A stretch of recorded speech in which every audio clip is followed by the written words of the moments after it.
Today I have installed the Forza Horizon 6. So when I tried to launch the game, I got this error. The code execution cannot proceed because amd ags x64.dll was not found. To fix it, click on OK and go to search menu and type Windows Security. Click on Open it. Select the virus and threat protection.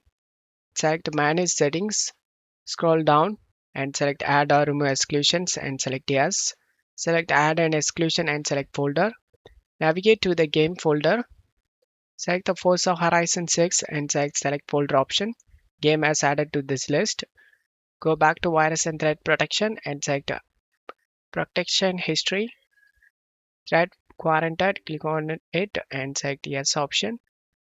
As you can see, the game related file is in here. Select Action and select Restore and select Yes option. Do the same thing if any other game related file is in here, and then just close stuff here and launch the game.